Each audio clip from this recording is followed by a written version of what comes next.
आकृति, हम पहुंच गए। क्या हम राजगढ़ आ गए? रात भर के सफर के बाद आखिरकार आकृति और सिद्धांत राजगढ़ पहुंच ही गए। दोनों ट्रेन से उतरकर अपने चारों तरफ देखने लगे। अब किससे पूछे कि वो म्यूजियम किधर है? यहाँ तो हम किसी को जानते ही नहीं। मुझे नहीं पता था तुम इतने बेवकूफ हो। क्या क्या मतलब है तुम्हारा? कहना क्या चाहती हो तुम?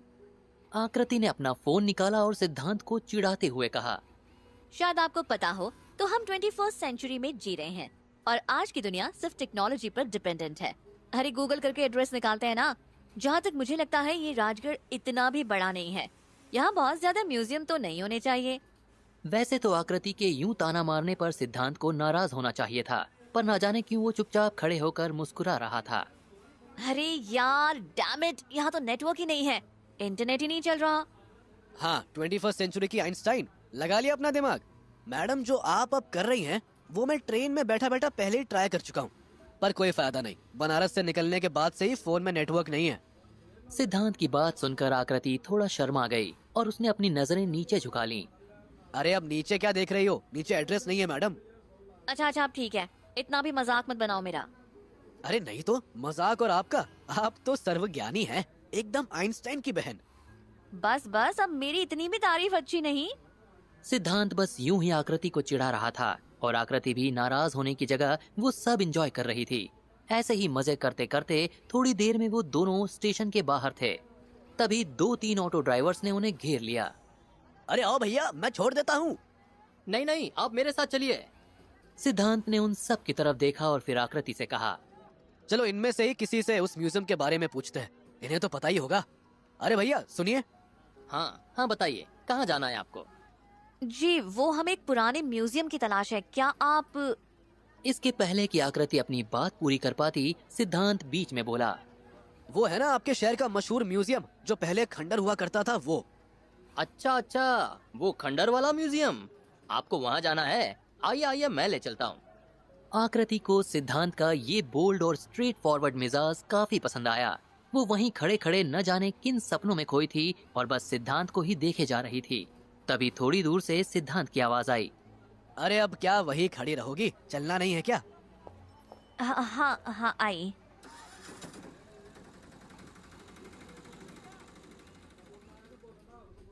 सिद्धांत और आकृति ऑटो से म्यूजियम के लिए निकल गए।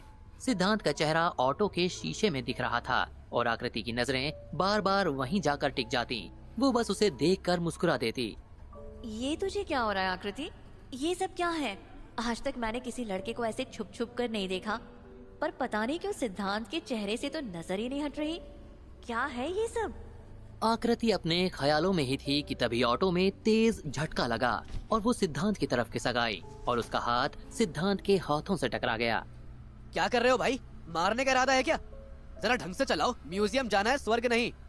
जहाँ सिद्धांत ड्राइवर से झड़प कर रहा था, वहीं आकृति उस वक्त स्टैचू बन चुकी थी। उसका दिल शायद आज से पहले कभी ऐसे नहीं धड़का होगा। अब हम आगे नहीं जा सकते। क्या क्या मतलब? आगे नहीं जा सकते? ऑटो में कुछ खराबी आ गई है, आपको रुकना पड़ेगा। मैं देखता हूँ क्या हुआ है। अरे यार, अब ये भी अभी होना था। ठीक है, आप जल्दी कीजिए। क्या हुआ? हम यहाँ क्यों रुक गए? आकृति की ये बात सिद्धांत को बहुत अजीब लगी। उसने उससे सवाल किया, तुम्हें क्या खुली आंखों से सोने की आदत है? नहीं तो क्यों? क्योंकि तुम्हें यही नहीं पता हम यहाँ क्यों रुके हैं। अरे ध्यान कहाँ है तुम्हारा? शायद तुम पर। कुछ कहा तुमने? नहीं, वो मैं बस यही पूछ रही थी। हाँ, इनका ऑटो भी अभी खराब होना था, उसी वजह से रुके हैं हम यहाँ। उम्मीद है जल्दी ही ठीक हो जाएगा। हम कोई दूसरा ऑटो भी तो ले सकते हैं। आकृति की बात सुनकर ऑटो ड्राइवर ने मुस्कुराते हुए कहा, आप भी मैडम मजाक काफी अच्छा करती हैं। अरे इसमें क्या मजाक? मैडम अपने आसपास देखिए जरा, इस सड़क पर ऑटो तो दूर, इंसान भी मिल जाए तो बड़ी बात है। इस सुनसान जगह कोई नहीं आता। वो तो आप लोग नए थे तो मैंने सोचा आपकी मदद कर दूं, वरना उस खंडर की तरफ कोई जल्दी जाता नहीं। पर वहाँ तो म्यूजियम है ना? म्यूजियम है आप शहरी लोगों के लिए, राजगढ़ के लोगों के लिए तो वो खंडहर ही रहेगा। सुबह से लगभग शाम होने को आई थी, पर अभी तक सिद्धांत और आकृति म्यूजियम नहीं पहुँचे और अब हल्का हल्का अंधेरा होने लगा था। कितना वक्त और लगेगा? बस हो गया, अब हम चल सकते हैं। पर मुझे नहीं लगता अब आपके वहाँ जाने का कोई फायदा है, क्योंकि 8 तो बजने वाले हैं और 9 बजे म्यूजियम बंद हो जाता है। नहीं, मुझे वहाँ जाना ही है, आप बस हमें ले चलिए। तकरीबन 8:30 बजे वो दोनों म्यूजियम पहुंच गए, जहां एक तरफ लोग घूम फिर के अपने घर जा रहे थे, वहीं पर आकृति और सिद्धांत अपने सवालों के जवाब ढूंढने म्यूजियम के अंदर जा रहे थे। चलो चलो, म्यूजियम खाली करो, म्यूजियम बंद होने वाला है। सिद्धांत ने आकृति को अपनी तरफ खींचा और दोनों एक खाली जगह छुप गए। हम यूँ छुप क्यों रहे हैं, और वो भी किससे? देखो, मैं अपने सवालों के जवाब जाने बिना यहाँ से नहीं हिलने वाला, इसलिए इस गार्ड से छुप कर रहो और गेट बंद होने का इंतजार करो। जहां एक तरफ सिद्धांत आकृति के साथ अपने सवालों के जवाब ढूंढ रहा था, वहीं आगरा में अक्षरा की हालत काफी खराब थी। जब से सक्षम उसके घर होके गया था, तब से उसे अजीब सी बेचैनी महसूस हो रही थी। उसे ऐसा लगता था कि जैसे उसके आसपास कोई है। ये सब मुझे क्या हो रहा है? क्यों बार बार किसी के यहाँ होने का एहसास महसूस हो रहा है? एक काम करती हूँ, सो जाती हूँ, शायद सुबह तक सब सही हो जाए। अक्षरा ने अपने कमरे की लाइट्स ऑफ की और सोने चली गई। थोड़ी देर बाद एक काली परछाई उसके कमरे में थी। कभी वो उसकी दीवारों पर दिखती तो कभी ठीक उसके बगल में। बस कुछ वक्त और, फिर तुम्हारा दिमाग भी मेरी मुट्ठी में। जिस काम के लिए मुझे ये जन्म मिला है, आज तो ये काल उसे पूरा करके रहेगा। दरअसल जब सक्षम यानी निशाचर अक्षरा के घर आया था, तो वो अपना एक क्लोन वहीं छोड़ गया ताकि उसे अक्षरा और उस मिस्ट्री बॉक्स की जानकारी मिलती रहे। और ये सब भी सिर्फ नगीनी के आदेश पर हो रहा था। अब वक्त आ गया है, तुम्हारा दिमाग, तुम्हारी आत्मा सब मेरे काबू में होगा। मैं हमला क्यों नहीं कर पा रहा हूँ? क्या हो गया है मेरी शक्तियों को? निशाचर ने अपनी एक परछाई काल को अक्षरा के पीछे छोड़ दिया था। काल अक्षरा के दिमाग को अपने वश में करने की हर मुमकिन कोशिश कर रहा था, पर उसकी कोई भी कोशिश काम नहीं आ रही थी। इसके अंदर कुछ तो है जो मैं इसके दिमाग पर काबू नहीं कर पा रहा हूँ। एक बार फिर से कोशिश करता हूँ। काल ने एक बार फिर से अक्षरा पर हमला कर उसके दिमाग पर काबू करने की कोशिश की, लेकिन एक बार फिर वो हार गया। वो अपनी अगली चाल के बारे में सोच ही रहा था कि अचानक अक्षरा के शरीर के चारों तरफ एक सुनहरे रंग की रोशनी निकलने लगी। ये रोशनी कैसी? ये सब क्या हो रहा है? मालिक ने तो मुझे कहा था कि ये बस एक साधारण इंसानी लड़की है, पर नहीं, ये शक्तियाँ, ये ऊर्जा किसी इंसान के पास होना नामुमकिन है। काल ये सोच ही रहा था कि तभी उस अंधेरे में अक्षरा के शरीर से निकलती वो सुनहरी रोशनी इतनी तेज हो गई कि सारे कमरे में सिर्फ उसी का उजाला था, और अब उस रोशनी की ऊर्जा काल के बर्दाश्त के बाहर थी। ये मुझे क्या हो रहा है? ये सब क्या है? मुझे यहाँ से निकलना चाहिए, इससे पहले कि काफी देर हो जाए। काल ने जैसे ही उस जगह से जाने का सोचा, अक्षरा के शरीर से निकलती वो सुनहरी रोशनी काल की तरफ एक रस्सी के जैसे बढ़ने लगी, और देखते ही देखते काल का पूरा शरीर उस रोशनी ने जकड़ लिया था। छोड़ो मुझे! ये दर्द, ये मैं बर्दाश्त नहीं कर पा रहा हूँ। छोड़ो मुझे, बचाओ मुझे! निशाचर, कहाँ हो तुम? मुझे तुम्हारी जरूरत है। उस सुनहरी रोशनी में अब काल का पूरा शरीर जलने लगा था। वो मदद की गुहार लगा रहा था, पर उस वक्त कोई नहीं था जो उसे बचा सके, और थोड़ी ही देर में वहाँ काल की जगह बस राख थी। अक्षरा की शक्तियों ने काल को भस्म करके राख कर दिया था। नगिनी अंधतम झील में ये सब होते हुए देख रही थी। नहीं, ये नामुमकिन है। नहीं, ये नहीं हो सकता। नगिनी ने जब ये देखा कि अक्षरा की शक्तियाँ जागृत हो गई हैं और उसने काल को भस्म कर दिया, तब नगिनी का डर और गुस्सा दोनों बढ़ चुका था। नहीं अक्षरा, तेरी शक्तियाँ नहीं जागृत हो सकती। तुझे मरना पड़ेगा। अगर एक बार फिर तू मेरे रास्ते का कांटा बनी, तो इस बार तेरी मौत निश्चित है। ये इस नगिनी का वादा है। क्रूरिका ने नगिनी को इतना गुस्से में आज से पहले कभी नहीं देखा था, और उसने नगिनी से सवाल किया, क्या हुआ? आप इतने गुस्से में क्यों हैं? क्रूरिका की इस बात ने तो नगिनी के गुस्से की आग में घी डालने का काम किया था। उसने तुरंत क्रूरिका का हाथ पकड़ा और उसे अंधतम झील की तरफ खींचते हुए ले गई, और जो कुछ भी काल के साथ हुआ उसे दिखाया, जिसके बाद क्रूरिका का भी वही हाल था जो नगिनी का था। इसका मतलब अक्षरा की सारी ताकतें वापस आ गई हैं। ये हमारे लिए सही संकेत नहीं है। अगर आपने कुछ न किया तो शायद एक बार फिर वो आपको दर्पण द्वार के पीछे कैद कर दे। नहीं, ये अब कभी नहीं होगा। अब नगीनी को कोई कैद नहीं कर सकता।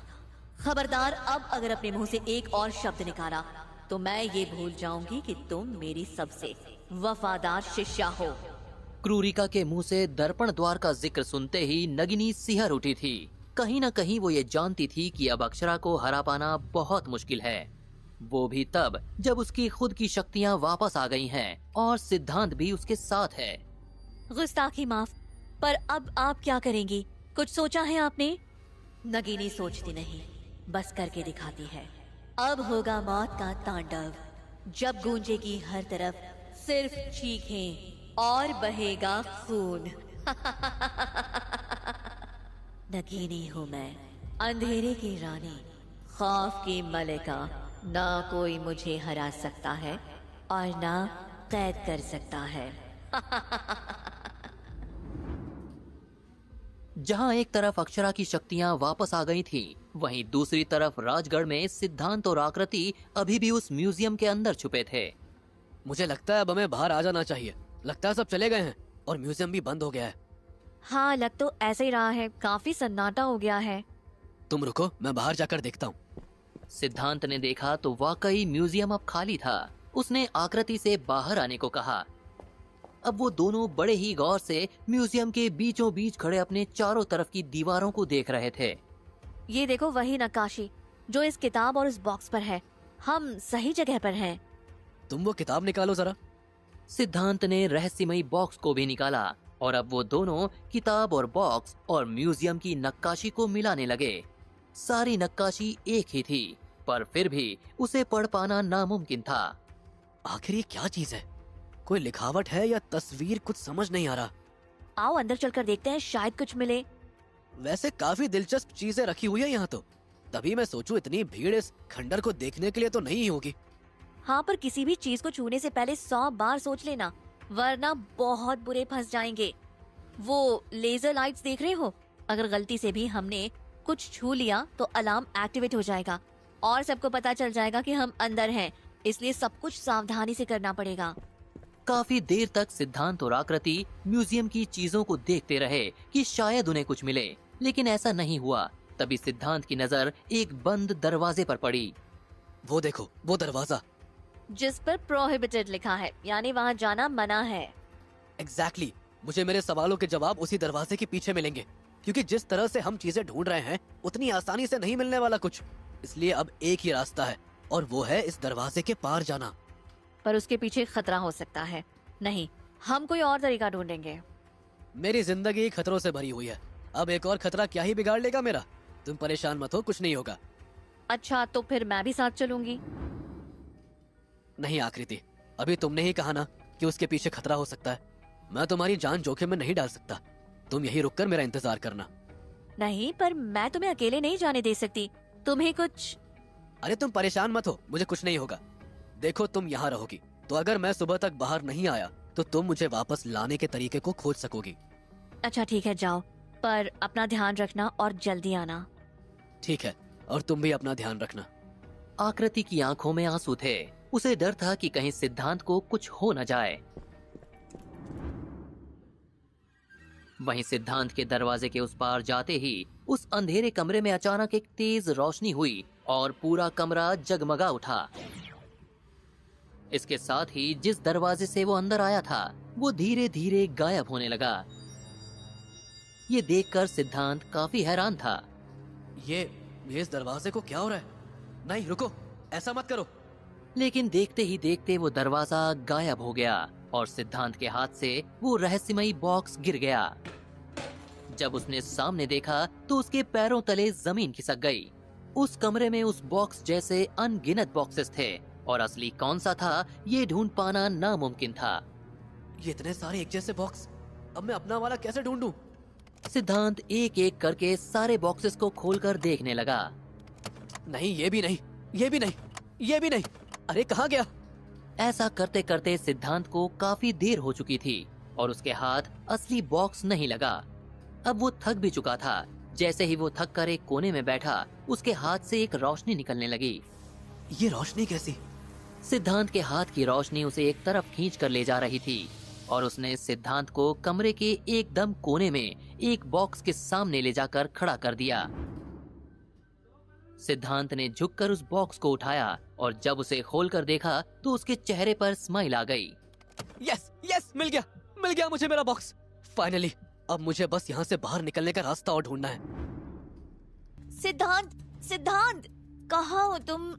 काफी देर हो गई है। सिद्धांत आकृति से अलग दर्पण द्वार की दुनिया में चला गया था। इधर आकृति उसके आने का इंतजार कर रही थी, लेकिन जब काफी देर बीत जाने के बाद भी वो नहीं आया तो आकृति की चिंता बढ़ने लगी। ये क्या कर दिया मैंने? रो मत आकृति, सब ठीक हो जाएगा। याद है ना सिद्धांत ने क्या बोला था? अगर जान बचाने का मौका मिले तो मैं वही करूं। ठीक है, पर क्या मुझे सच में जाना चाहिए या रुक जाऊं? आकृति ने सोचा उसको उस जगह से चले जाना चाहिए। वो बैग उठाकर जाने ही लगी थी कि पीछे से आवाज आई। कहाँ जा रही हो?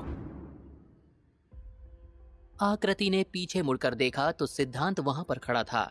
उसके हाथ में वही बॉक्स था। मुझे लगा मैंने कई बार आवाज लगाई। तुम्हें लगा मैं वापस नहीं आऊंगा?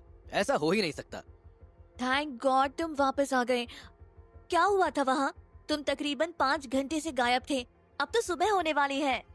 आकृति की बात सुनकर सिद्धांत चौंक गया और बोला, 5 घंटे? पर मुझे लगा मैं वहाँ पर सिर्फ 15-20 मिनट के लिए था। ऐसे कैसे हो सकता है? हो सकता है। याद है हमने क्या पढ़ा था? दर्पण द्वार एक ऐसा आयाम है जहाँ समय जैसा कुछ नहीं है। हो सकता है इसी वजह से।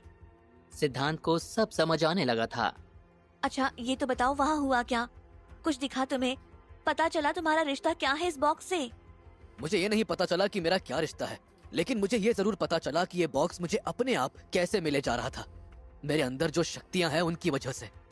आकृति को ये सुनकर थोड़ी देर के लिए विश्वास नहीं हुआ। हाँ ये सच है। मैं भी तुम्हारे जितना ही हैरान था जब मुझे ये पता चला था। जब मैं अंदर गया था तो पहले सब जगह अंधेरा था, लेकिन जब मेरे हाथ से ये बॉक्स गलती से गिर गया और मैं उसे उठाने के लिए आगे बढ़ा तो देखता हूँ ऐसे हजारों बॉक्स मेरे पैरों के नीचे पड़े हुए थे। मुझे समझ नहीं आया कि कौन सा असली है और कौन सा नकली। फिर असली वाला कैसे खोजा तुमने? मैं परेशान हो रहा था, पर तभी मेरे दाया हाथ गर्म होने लगा और देखते ही देखते उसमें से सुनहरे रंग की लपटें निकलने लगी। वो लपटें मुझे कहीं ले जा रही थी।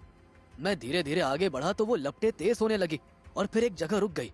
मैंने देखा तो नीचे सिर्फ एक ही बॉक्स पड़ा हुआ था और बाकी सारे गायब थे। आकृति को यकीन नहीं हो रहा था कि ऐसा कुछ हुआ है, लेकिन उसने इतना कुछ पढ़ रखा था और पिछले 2 दिनों में इतना कुछ देख लिया था कि उसे यह भरोसा होने लगा था कि धरती पर इंसानों के अलावा और भी कई चीजें मौजूद हैं जो इंसानी समझ से परे हैं।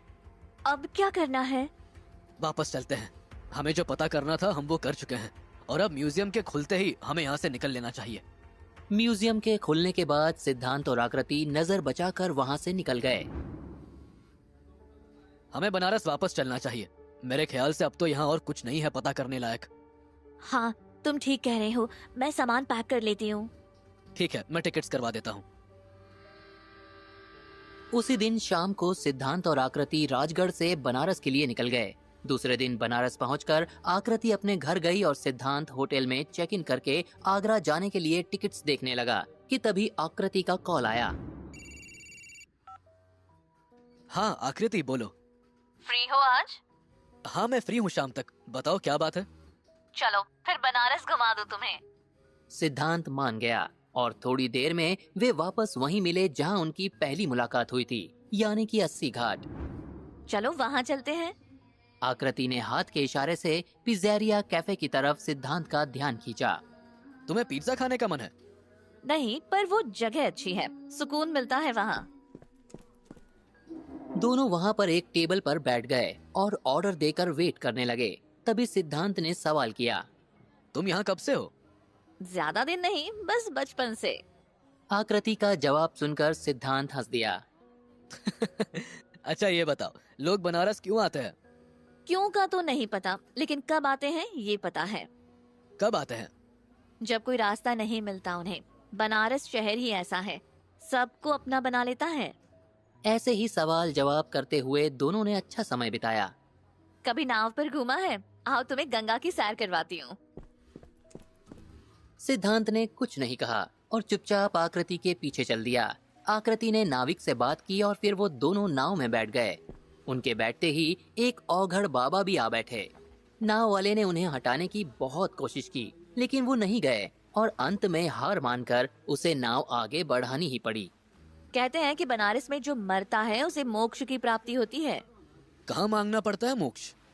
यहीं गंगा जी से जो चाहो मांग लो। क्या मांगू? सुकून मांग लो, मिल जाएगा। सिद्धांत और आकृति ऐसे ही बात कर रहे थे। थोड़ी देर बाद न जाने आकृति के मन में क्या आया कि उसने उसी नाव में बैठे बाबा से बोला, बाबा जी कुछ सुनाइए। बाबा थोड़ी देर कुछ सोचते रहे, फिर अपना मंजीरा बजाते हुए बोले, सब ठाट पड़ा रह जावेगा जब लाद चलेगा बंजारा, ये धूम धड़क साथ लिए क्यों फिरता है जंगल जंगल, एक तिनका साथ न जावेगा क्या लाल पतंग और रंग महल, सब ठाट पड़ा रह जावेगा जब लाद चलेगा बंजारा। आकृति और सिद्धांत दोनों को काफी मजा आ रहा था। नाव से उतरकर दोनों घाट पर ही बैठे थे कि आकृति ने सवाल किया, अपने बारे में कुछ बताओ। मैं आगरा में पैदा हुआ और वही पला बड़ा। बचपन में मेरी माँ चल बसी थी तो मासी ने ही मुझे पाला था। उन्होंने मुझे माँ जैसा प्यार दिया। फिर अभी पिछले साल मेरे बाबा की भी मौत हो गई हार्ट अटैक से। वो एक आर्कियोलॉजिस्ट थे। बस यही है। मैं भी यही की हूँ, अपनी माँ के साथ रहती हूँ। पापा आर्मी में हैं, तो अभी वो कश्मीर में पोस्टेड हैं। तुमने कहाँ से पढ़ाई की? मैंने दिल्ली से इंजीनियरिंग की पढ़ाई की है। कुछ वक्त से बाबा बीमार भी थे तो मैंने उनकी देखभाल की थी, इसलिए कभी जॉब नहीं कर पाया। सिद्धांत आगे बोल ही रहा था कि आकृति ने उसे गालों पर किस कर दिया। सिद्धांत को पहले तो जो हुआ वो समझने में टाइम लगा। फिर वो बोला, ये क्या? सॉरी, तुम्हारे साथ वक्त बिताकर मुझे अच्छा लगा था। मुझे तुम पसंद आने लगे हो। तुम्हारा दिमाग, समझदारी, सब्र, सही इंसान हो तुम। देखो ऐसा नहीं है, शायद मैंने तुम्हें गलत हिंट दे दिया होगा। मैं शादीशुदा हूँ। ये सुनकर आकृति को बहुत बड़ा झटका लगा, पर सिद्धांत बोलता रहा, कुछ महीने पहले मेरी शादी हो गई। अचानक से हुआ था सब कुछ। कुछ वजह और कुछ मजबूरियां थी जिनकी वजह से मुझे करना पड़ा। सिद्धांत ने आकृति को धीरे धीरे सब कुछ बता दिया। सिद्धांत की बातें सुनकर आकृति बोली, मुझे माफ करना। आई थॉट छोड़ो। अच्छा, अब मुझे चलना चाहिए और तुम्हारी ट्रेन का भी वक्त हो रहा है शायद। माफ करना, मेरा वैसा कोई इरादा नहीं था। जानती हूँ तुम अच्छे इंसान हो। अक्षरा बहुत लकी है तुम्हें पाकर। अच्छा, वैसे एक बात कहना चाहूंगी, कभी कुछ हो, कोई जरूरत पड़े, मुझे एक कॉल करना। मैं हमेशा तुम्हारी मदद करने के लिए रेडी रहूंगी। इतना कहकर आकृति वहां से चली गई। सिद्धांत भी स्टेशन पहुंच गया कि तभी उसके पास अक्षरा का कॉल आया। सिद्धांत, तुम कब आ रहे हो? प्लीज जल्दी आ जाओ, मुझे डर लग रहा है यहाँ। हेलो हेलो अक्षरा, तुम ठीक हो ना? सिद्धांत स्टेशन पर ही था कि उसे अक्षरा का कॉल आया। अक्षरा की आवाज कांप रही थी और उसे किसी चीज से डर लग रहा था। सिद्धांत के दिल की धड़कनें अक्षरा की डरी हुई आवाज सुनकर बढ़ गई। अक्षरा, कुछ बोलो प्लीज। ठीक हो तुम?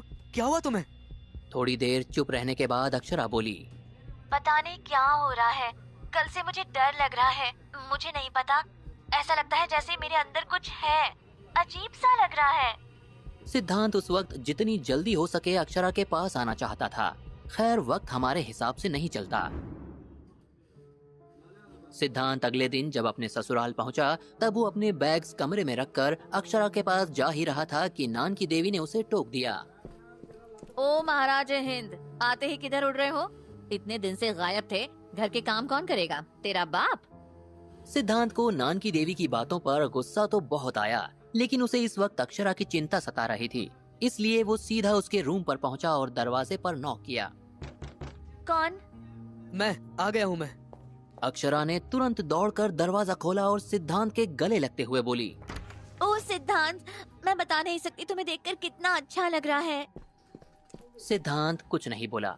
वो अंदर जाने लगा तो उसकी नजर नान की देवी से जा मिली, जो ये सब होते हुए देख रही थी। नान की देवी की आंखों में अपनी बेटी को सिद्धांत के करीब जाते देख अंगारे धधक रहे थे। नहीं, ये नहीं हो सकता। मैं ऐसा हरगिज नहीं होने दूंगी। मैं अपनी बेटी को जिंदगी भर इस फटीचर के गले नहीं डाल सकती। मुझे कुछ न कुछ तो करना होगा। बाहर नान की देवी ज्वालामुखी बनकर फट रही थी, तो वहीं अंदर अक्षरा के फूल जैसे हाथ सिद्धांत के हाथों को कसकर पकड़े हुए थे, जिससे सिद्धांत और ज्यादा घबराया हुआ था। क्या हुआ अक्षरा, कुछ तो बोलो, कब से ऐसे ही बैठी हो? अक्षरा फिर भी चुप थी। फिर थोड़ी देर बाद वो बोली। थोड़ी देर ऐसे ही रहो। कमरे में पूरा सन्नाटा था। दोनों में से किसी ने एक शब्द नहीं बोला। फिर अक्षरा हिम्मत करके बोली। मैंने तुम्हें बताया था ना उस दिन कि मुझे वो सपने आ रहे थे, फिर उसके बाद मुझे कुछ अच्छा नहीं लग रहा था। हाँ तुमने कहा था, मुझे याद है। क्यों, फिर उसके बाद कुछ हुआ क्या? हाँ, और उस दिन शाम को मैंने कॉल किया था ना और बताया था कि मेरा दोस्त सक्षम आया हुआ है इंडिया वापस। तो उस दिन मैं उससे शाम को मिलने गई थी, और जब से उससे मिली थी न जाने क्यों मुझे बहुत अजीब सा लग रहा था। मुझे वैसी ही फीलिंग फिर से आ रही थी जैसी उस रात को आई थी। मुझे नहीं पता ऐसा क्यों हो रहा था। सक्षम तो मेरा अच्छा दोस्त है। सिद्धांत सोच में पड़ गया कि वो कैसे अक्षरा की तकलीफ दूर करे। उसे फिर याद आया कि उसके पास इतनी शक्तियां तो हैं ही कि ये पता कर सके कि आखिर चल क्या रहा है। अच्छा सुनो, मैं पता लगाने की कोशिश करता हूँ कि आखिर हो क्या रहा है। तुम्हें ऐसा क्यों लग रहा है? सिद्धांत ने अक्षरा के सिर पर हाथ रखा और ध्यान लगाने लगा। थोड़ी देर आंखें बंद करने के बाद उसने झटके से अपनी आंखें खोली और बोला। मुझे पता चल गया कि क्या दिक्कत है, बताओ फिर। लेकिन उससे पहले मुझे तुम्हें कुछ बताना है। रुको, मैं आता हूँ। हाँ ठीक है। सिद्धांत गया और अपने कमरे से वो बॉक्स ले आया और अक्षरा से कहा। याद है मैंने कहा था कि मेरे मामा की तबीयत खराब हो गई है, इसीलिए मुझे बनारस जाना पड़ेगा। मुझे माफ करना, पर मैंने झूठ कहा था। मैं इस बॉक्स के बारे में पता करने गया था। क्या झूठ क्यों बोला, और क्या है ये बॉक्स? बात को समझो। और रही बात इस बॉक्स की, तो ये एक हजारों साल पुराना जादुई बक्सा है। इसके अंदर सुइयां हैं, जिन्हें इंतजामना की सुइयां कहते हैं। सिद्धांत ने फिर अक्षरा को पूरी बात बताई। इंतजामना कौन था, उसे वो सुइयां कैसे मिली, इनका काम क्या है, कैसे उसका रिश्ता है। तो तुम्हारे कहने का मतलब है कि तुम और मैं कहीं न कहीं इससे जुड़े हुए हैं। हाँ, और मुझे तुमसे ये भी कहना था कि वो जो लड़की थी ना, वो कोई पड़ोस में नहीं रहती थी। वो बस एक स्टूडेंट थी जिसने मेरी हेल्प की थी ये सब पता करने में। सिद्धांत की बात सुनकर अक्षरा को जलन महसूस होने के साथ साथ अब थोड़ा गुस्सा भी आने लगा था। भले ही वो उससे प्यार नहीं करती थी, लेकिन कहीं न कहीं अक्षरा के दिल में उसके लिए एक खास जगह बन चुकी थी। बदतमीज हो तुम, पहले नहीं बता पा रहे थे, मैं भी चलती तुम्हारे साथ। ओफो, अच्छा अब लड़ो मत। मैं लड़ रही हूँ। अच्छा आई एम सॉरी, वो छोड़ो और ये सुनो, अब हमारे पास ज्यादा टाइम नहीं है।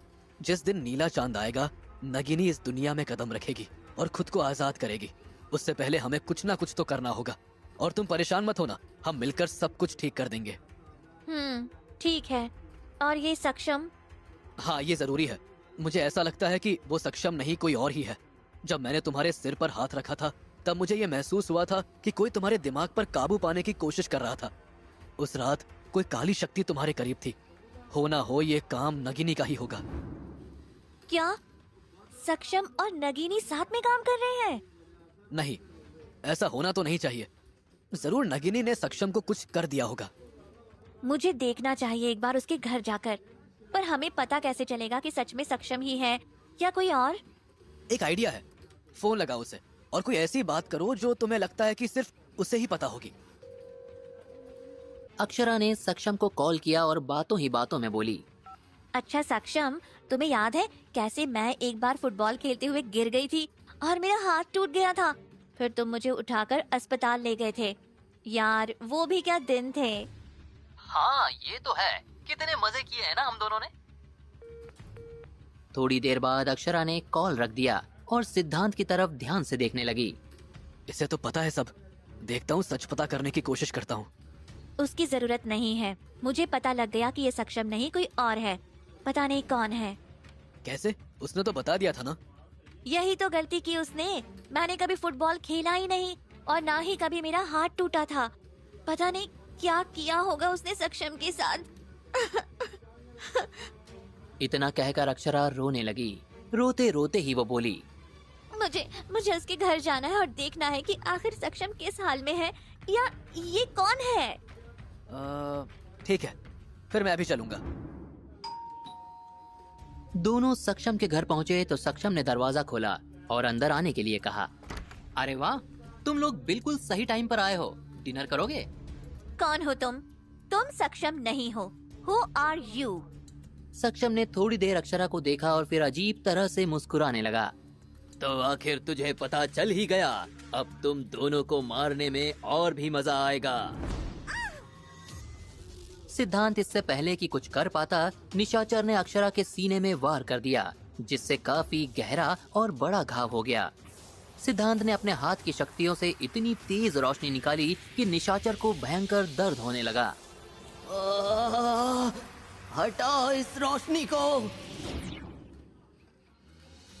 कुछ देर में निशाचर भस्म हो चुका था, लेकिन सिद्धांत अभी भी अक्षरा के पास था, जिसे देख लग रहा था कि वो अपनी आखिरी सांसें गिन रही थी। अक्षरा उठो, कुछ नहीं होगा तुम्हें। मैं कुछ नहीं होने दूंगा तुम्हें। उठो प्लीज, प्लीज मुझे छोड़कर मत जाओ प्लीज। अक्षरा प्लीज उठो प्लीज। मैं क्या जवाब दूंगा अंकल को? उन्होंने कितने भरोसे के साथ मेरे हाथ में तुम्हारा हाथ दिया था, और देखो मैंने ये सब क्या कर दिया। मुझे माफ कर दो अक्षरा। अक्षरा की हालत का जिम्मेदार सिद्धांत खुद को ठहरा रहा था, और वो खुद को ही कोस रहा था। उसकी समझ नहीं आ रहा था कि वो क्या करे। तभी उसे याद आया। अच्छा हाँ, मैं ये कैसे भूल गया कि मेरे पास तो वो सुइयां हैं जो किसी को भी ठीक कर सकती हैं। मैं उनसे अक्षरा को भी ठीक कर दूंगा। सिद्धांत ने तुरंत रहस्यमयी बॉक्स से उन सुइयों को निकाला और एक एक करके उन्हें अक्षरा के शरीर में चुभो दिया। बस अक्षरा कुछ देर और फिर देखना सब ठीक हो जाएगा, सब कुछ। मैं जानता हूँ इस वक्त तुम कितने दर्द में हो, पर बस थोड़ी देर की बात और है। सुइयों को अपनी जगह सेट करने के बाद सिद्धांत ने अक्षरा का सिर अपनी गोद में रखा और बड़े ही प्यार से उसके बाल सहलाने लगा। आज पहली बार सिद्धांत अक्षरा को इतने करीब से देख रहा था। थोड़ी देर अक्षरा के चेहरे को ऐसे ही निहारने के बाद सिद्धांत ने थोड़ी हिम्मत जुटाई और अक्षरा का माथा चूम लिया। उसकी आंखों से आंसू बह रहे थे। उसने आज से पहले खुद को इतना लाचार और बेबस महसूस नहीं किया था। काश मैं तुमसे ये पहले कह पाता अक्षरा, पर तुम अब मेरी जिंदगी का एक अहम हिस्सा हो। मेरा इस दुनिया में कोई नहीं है सिवाय तुम्हारे, और तुम्हें खोना मेरे लिए एक बुरे सपने जैसा है अक्षरा। जिस दिन तुमसे शादी हुई थी तब लग रहा था मेरी जिंदगी खराब हो गई है, पर अब जब तुम्हें देखता हूँ तो लगता है तुमसे बेहतर मुझे कुछ नहीं मिल सकता। सिद्धांत अपनी बातों में इतना खो गया था कि उसे पता ही नहीं चला कि अक्षरा के साथ हो क्या रहा है। जो सुइयां सिद्धांत ने उसे ठीक करने के लिए उसकी बॉडी पर सेट की थीं, वो सब अपने आप निकलकर जमीन पर पड़ी थीं और अक्षरा का पूरा शरीर नीला पड़ता जा रहा था। ये कैसे हो सकता है? नहीं, ये नहीं हो सकता। ये सुइयां अपने आप कैसे निकल आई? आज के पहले तो कभी ऐसा नहीं हुआ। और ये अक्षरा का शरीर नीला क्यों पड़ता जा रहा है? सिद्धांत किसी बिन पानी की मछली जैसे इधर उधर छटपटा रहा था, पर इन सब के बीच कोई था जिसके लिए ये सब किसी ब्लॉकबस्टर मूवी से कम नहीं था।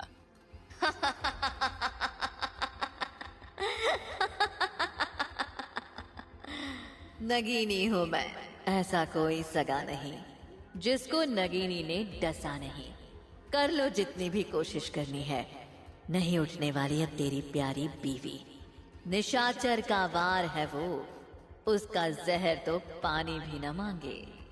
चलो, निशाचर की कुर्बानी बर्बाद नहीं गई। उसने अपनी वफादारी साबित कर दी, वरना काल के भस्म हो जाने के बाद तो मैंने उम्मीद ही छोड़ दी थी।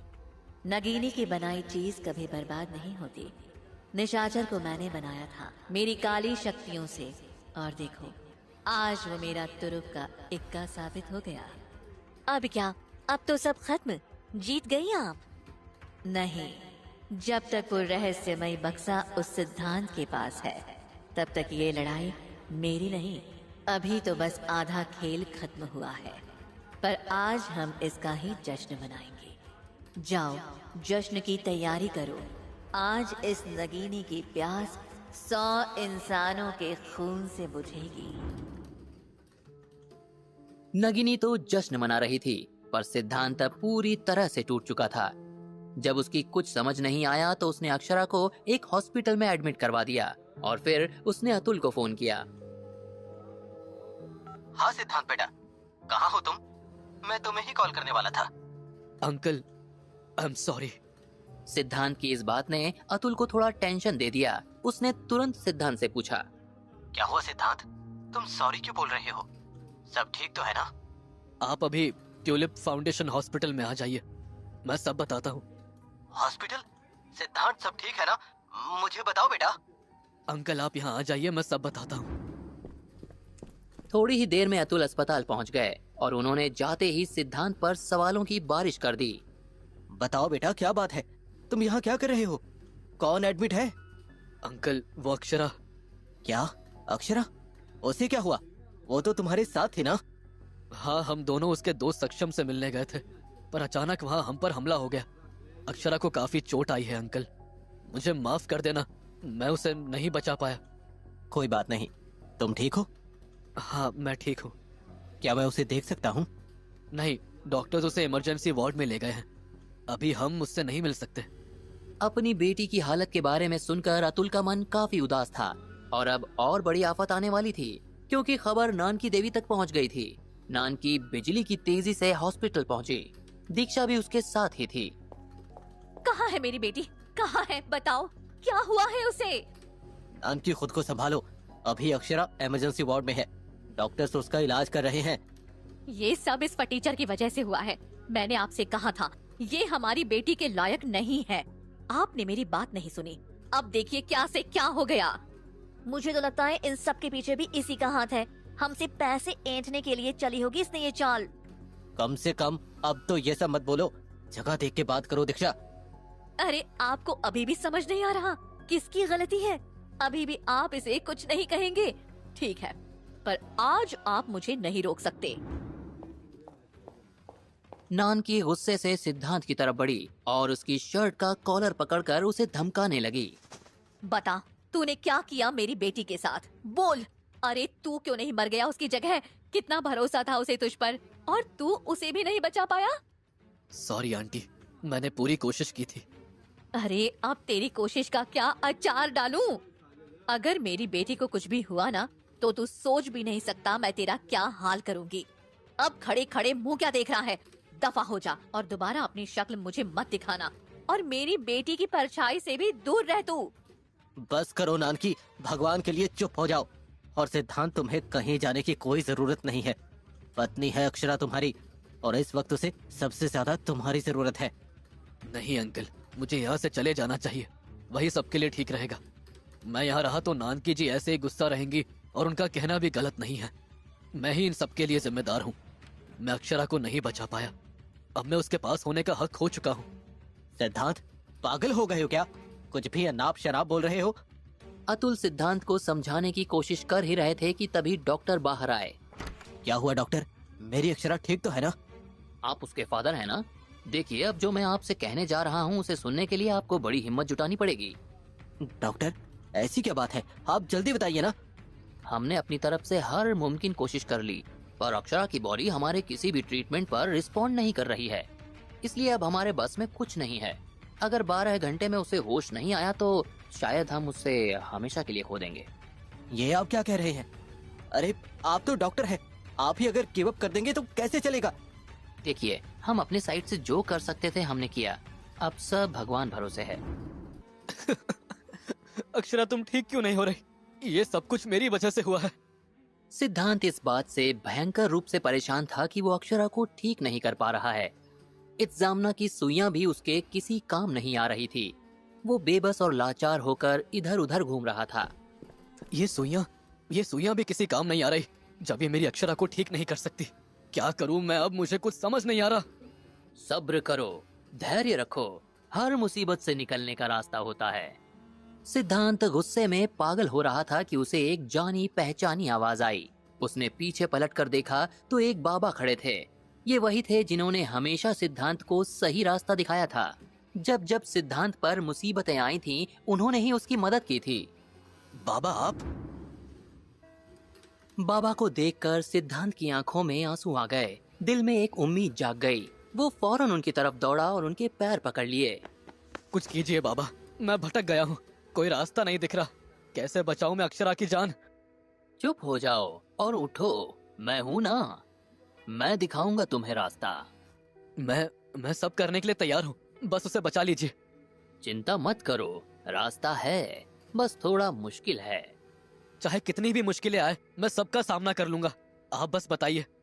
सिद्धांत का हौसला देखकर बाबा मुस्कुराए और बोले, निखरती हैं मुसीबतों से ही शख्सियतें।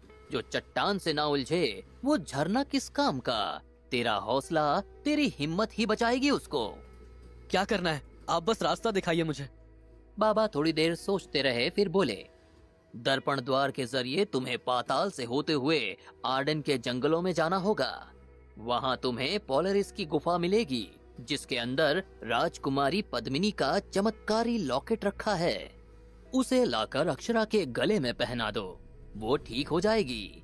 अब ये ना कहना कि कौन रानी पद्मिनी। सिर्फ इतना ही? इसे इतना भी आसान मत समझो।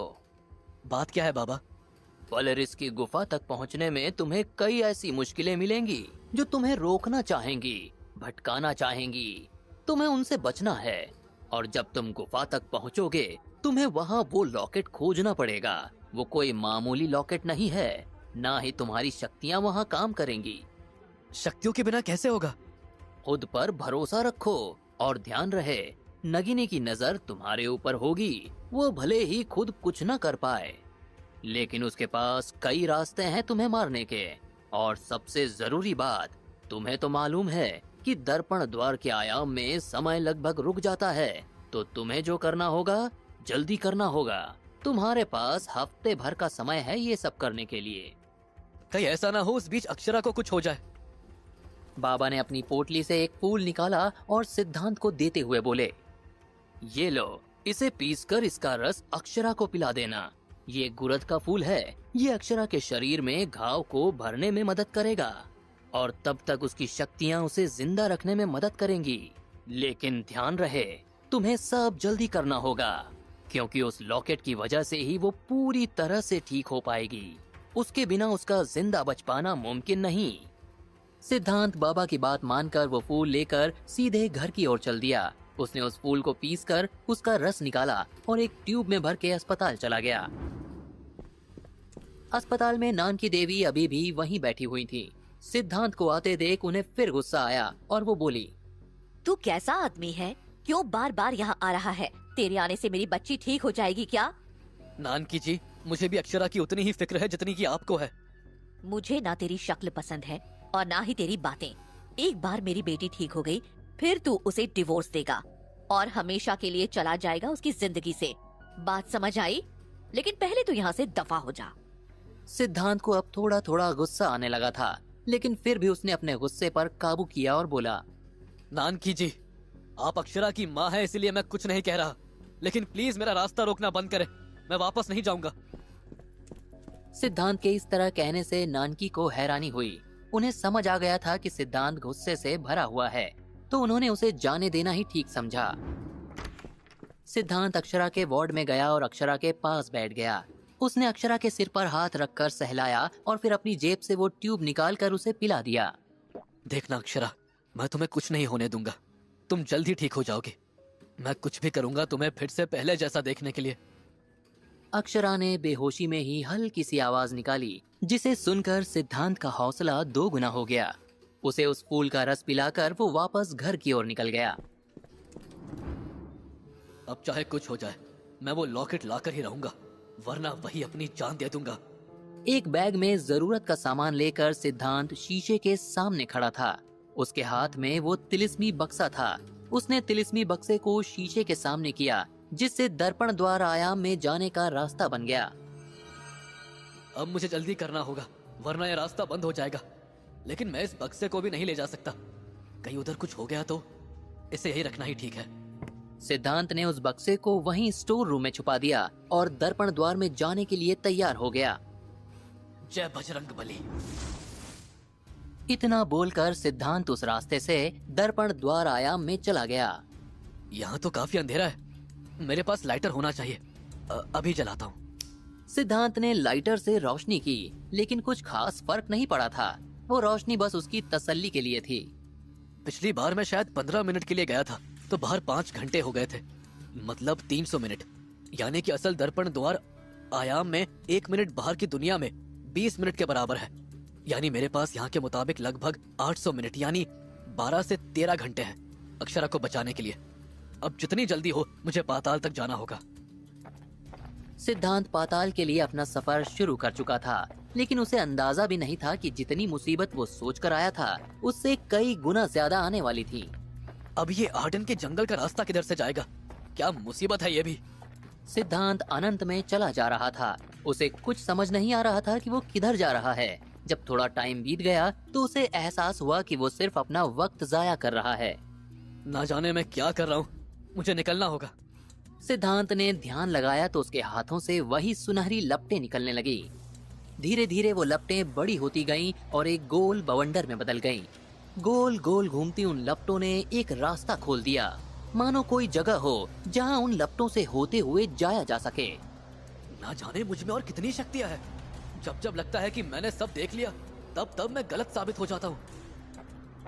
सिद्धांत उस गोल बवंडर की तरफ बढ़ गया और जब दूसरी तरफ निकला तो उसने खुद को एक जंगल में पाया। ये एकदम घना काला जंगल था। तो ये है वो जंगल। उस जंगल में पंछियों की हल्की हल्की आवाज, पेड़ों और ओस की भीनी खुशबू और जुगनुओं की टिमटिमाहट हो रही थी। सिद्धांत जितनी जल्दी हो सके वहां से आगे बढ़कर पोलरिस की गुफा तक जाना चाहता था। जल्दी कर सिद्धांत, तू ये कर सकता है। सिद्धांत सारे रास्ते भागते हुए ही जा रहा था कि उसे एक आवाज आई। रुको, तुम आगे नहीं जा सकते। रुको, इस जंगल में कदम रखने की हिम्मत मत करना। ये आर्डन का जंगल है, यहाँ इंसानों का आना सख्त मना है। वापस चले जाओ। घना जंगल, रहस्यमय वातावरण, हल्की धुंध और पक्षियों की आवाजें। सिद्धांत जंगल के प्रवेश द्वार पर खड़ा था। वो आर्डन के जंगलों से होकर पोलरिस की गुफा तक जा रहा था कि उसे जंगल की रूह ने आगे जाने से मना कर दिया।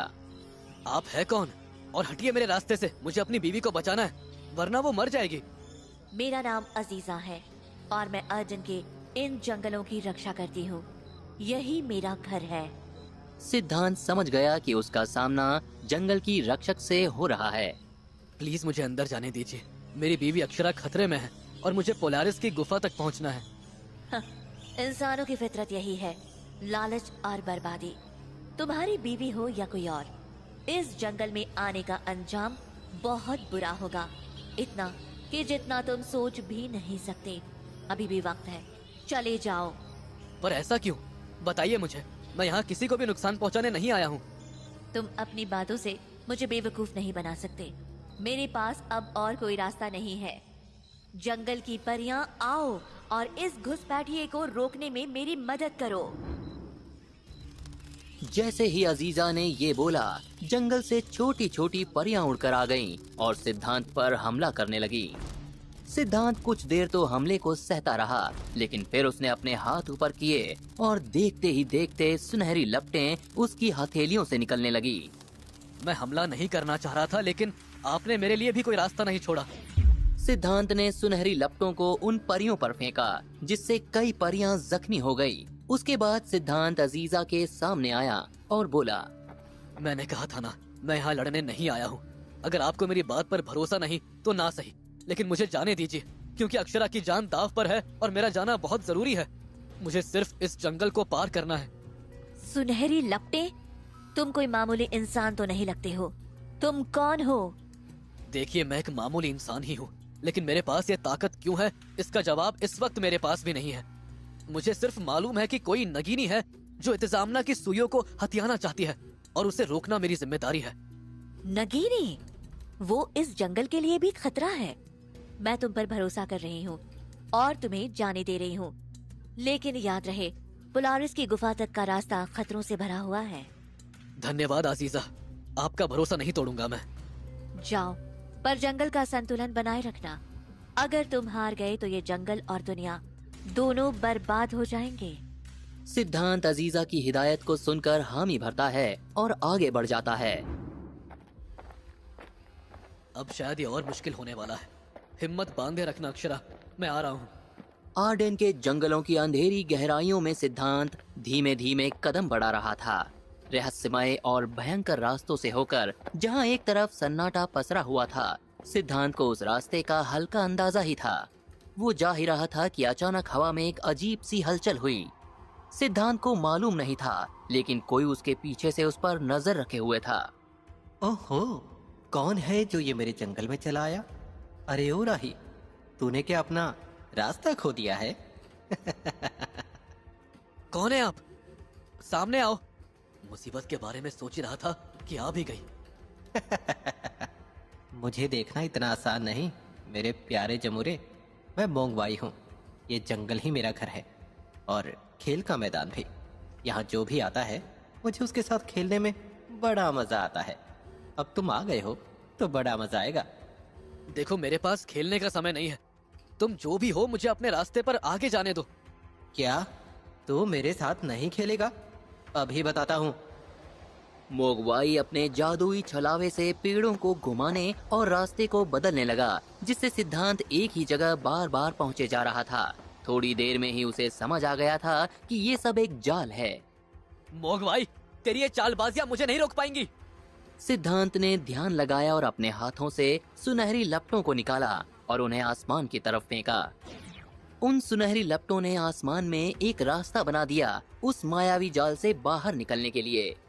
हाँ जाओ, लेकिन आगे तुम्हारे लिए और भी खतरनाक रास्ता है। सिद्धांत जैसे ही आगे बढ़ा तो उसे एक पिशाच की डरावनी चीख सुनाई पड़ी, जिसने पूरे जंगल को झकझोर कर रख दिया। ताजा इंसानी मांस, तेरी खुशबू कितनी स्वादिष्ट है। मेरे पास आकर देख, तुझे सिर्फ आग मिलेगी। पिशाच सिद्धांत पर झपट पड़ा। सिद्धांत ने उसे रोकने की कोशिश की, लेकिन पिशाच हद से ज्यादा ताकतवर था। मैं लड़ नहीं पाऊंगा इससे। जब तक मुझे ये आइडिया नहीं आ जाता कि इसे हराए कैसे, तब तक मुझे बच के रहना पड़ेगा। काश मेरे पास कोई तलवार होती या फिर मैं कोई योद्धा होता। सिद्धांत ने इतना सोचा ही था कि उसके शरीर पे सुरक्षा कवच आ गया और हाथों में एक तलवार जो सुनहरी आंख की लपटों से चमक रही थी। सिद्धांत ने खुद को देखा और हैरान हो गया। अब याद आया, मैं रूप भी बदल सकता हूँ। सिद्धांत ने बिना देर किए उस पिशाच पर वार किया, लेकिन पिशाच के पास खुद का भी एक हथियार था, जिसकी मदद से उसने सिद्धांत के वार को रोक दिया। तुझे और कोशिश करनी पड़ेगी। सिद्धांत मौका पाकर पिशाच की तरफ दौड़ पड़ा और अपनी तलवार से उसके पैर काट दिए, जिससे पिशाच जख्मी हो गया। इससे पहले कि वो संभल पाता, सिद्धांत ने अपनी तलवार पिशाच के सीने में घोंप दी। ये क्या है? ये आग मुझे जला रही है। बचाओ! ये तेरे जैसे अंधेरे के राक्षसों को खत्म करने के लिए बनी है। सिद्धांत ने अपनी तलवार पिशाच के सीने से निकाली और एक आखिरी जोरदार वार किया। उसके वार से पिशाच चीखते हुए 2 टुकड़ों में बट गया और उसकी राख जंगल में बिखर गई। एक और का खात्मा। अब मुझे गुफा तक जाना होगा। सिद्धांत थका हुआ था, लेकिन किसी तरह वो जंगल पार करता गया। लेकिन जंगल के पार उसके सामने एक और मुश्किल थी। अब उसके सामने बड़ी बड़ी चट्टानें फैली हुई थी। हवा में सर्द और डरावनी खामोशी थी। बस थोड़ा सा और, फिर वो लॉकेट हासिल कर लूंगा मैं। सिद्धांत ने उस बीहड़ को पार किया तो उसे एक गुफा दिखाई दी, जिसे देखकर उसकी खुशी का ठिकाना नहीं रहा। वो दौड़कर अंदर गया तो देखा एक ऊंचे पत्थर पर एक लॉकेट रखा हुआ है। आखिरकार मुझे मिल ही गया। लेकिन सिद्धांत जैसे ही उस लॉकेट को लेने के लिए आगे बढ़ा, उसे वहाँ कई सारे लॉकेट दिखाई दिए जो पास ही में पड़े हुए थे। अब ये क्या मुसीबत है? इन सब में से असली कौन सा है? सिद्धांत ये सोच ही रहा था कि उसे ध्यान आया कि पिछली बार म्यूजियम में भी ऐसा ही कुछ हुआ था। हो सकता है मेरी शक्तियां इन असली और नकली लॉकेट में फर्क बता दे। हाँ, कोशिश करता हूँ। सिद्धांत ने ध्यान लगाया और अपने हाथ से सुनहरी लपटें निकाली, लेकिन जैसा उसने सोचा था वैसा नहीं हुआ। उसकी शक्तियों ने एक साथ सभी लॉकेट्स को छू लिया। ये क्या? क्या ये सारे लॉकेट असली हैं? नहीं, ऐसा कैसे हो सकता है? सिद्धांत ये सोच ही रहा था कि वहाँ किसी के हंसने की आवाज आई। कौन है? सिद्धांत के बोलते ही उस आवाज ने जवाब दिया, मैं इस लॉकेट का संरक्षक हूँ। बिना मेरी इजाजत के तुम इस लॉकेट को नहीं ले सकते। तुम्हें 3 सवालों के जवाब देने होंगे। सही उत्तर दिया तो मिलेगा लॉकेट, और गलत उत्तर दिया तो यहाँ से हमेशा के लिए प्रतिबंधित हो जाओगे। सिद्धांत ये सोच रहा था कि तभी फिर से आवाज आई। पहला सवाल, कोयला और हीरे में सबसे कीमती क्या है? कोयला। दूसरा सवाल, वो क्या है जो ब्रह्मांड से भी पहले था और ब्रह्मांड के बाद भी रहेगा? समय। तीसरा और आखिरी सवाल, इंसान को मिल जाए तो खुश नसीब और ना मिले तो बदनसीब। इस बार सिद्धांत सोच में पड़ गया। क्या होगा? पैसा, वक्त, क्या है इसका जवाब? समय बीत रहा है। सिद्धांत को जवाब नहीं मिल रहा था, उसे सिर्फ अक्षरा की याद आ रही थी। क्या करूं मैं? उधर अक्षरा की हालत खराब हो रही होगी और यहाँ समय बीत रहा है। कहीं ऐसा ना हो मैं उसे बचा ना पाऊं। कितना सिद्धांत को बोलते बोलते एकदम से ध्यान आया और वो तुरंत बोला, प्यार। आखिरी सवाल का जवाब है प्यार। मिल जाए तो खुशनसीब और ना मिले तो बदनसीब। शाबाश। इतना कहने के बाद वहाँ चारों ओर सन्नाटा छा गया। तभी सिद्धांत की नजर एक जगह गई जहाँ से लाल रंग की रोशनी आ रही थी। सिद्धांत ने देखा तो वो रोशनी लॉकेट से ही आ रही थी। अब अक्षरा बच जाएगी। लेकिन जैसे ही सिद्धांत ने वो लॉकेट उठाया, उसे उसकी आंखों के सामने उसके पिछले जन्म की चीजें दिखने लगी। थोड़ी देर बाद जब सिद्धांत को होश आया तो वो खुद से बोला, रानी पद्मिनी। अक्षरा, तुम रानी पद्मिनी थी और मैं तुम्हारा रक्षक धर्मा। सिद्धांत को यकीन नहीं हो रहा था कि उसका अक्षरा से इतना पुराना रिश्ता है। वो खुश था कि आखिर उसे इस सच का पता चल ही गया। सिद्धांत वहीं बैठकर थोड़ी देर तक रोता रहा। फिर उसने खुद को संभाला और खड़े होकर बोला, अब मुझे चलना चाहिए। मैं आ रहा हूँ अक्षरा, मैं आ रहा हूँ। अरे 1 महीना? ये कैसे हो सकता है? मुझे गए हुए तो अभी 1 हफ्ता ही हुआ था। कम से कम मुझे तो यही लगा था। फिर ये कैसे? सिद्धांत आर्डेन के जंगल से वापस तो आ गया था और उसे लग रहा था उसे बस 1 हफ्ता ही हुआ है, लेकिन असल दुनिया में 1 महीना बीत चुका था। ये तो हूबहू वैसा ही है जैसा तब हुआ था जब मैं उस खंडर जैसे म्यूजियम के दरवाजे के पार गया था। पर अक्षरा नहीं, ये मुझसे क्या हो गया? इतना वक्त, ये मैंने क्या कर दिया? कहीं मैंने उसे खो ना दिया हो। सिद्धांत गया तो सिर्फ अक्षरा की जान बचाने के लिए ही था, लेकिन अब उसे लगने लगा था कि इतने वक्त के बाद कहीं उसने अक्षरा को खो ना दिया हो, क्योंकि अक्षरा की जो हालत थी उस हिसाब से उसका अब तक जिंदा रहना नामुमकिन था। सिद्धांत रानी पद्मिनी का चमत्कारी लॉकेट लेकर सीधा अस्पताल पहुंचा, लेकिन अक्षरा के पास पहुंचने से पहले ही उसे किसी ने रोक दिया। रुक जा वहीं। एक कदम भी आगे बढ़ाया तो मुझसे बुरा कोई नहीं होगा। जी वो मैं। क्या जी वो मैं? क्या बोलना? अब क्या लेने आया है तू यहाँ? वो बस मुझे एक बार अक्षरा से मिल लेने दीजिए। खबरदार मेरी बेटी के पास भी गया तो तू तो उसकी परछाई भी अब देख ले तो मेरा नाम भी नान की देवी खन्ना नहीं। अरे पहले तो छोड़ के भाग गया मेरी बेटी को यहाँ मरने के लिए, अब बहुत हमदर्दी दिखाने आया है।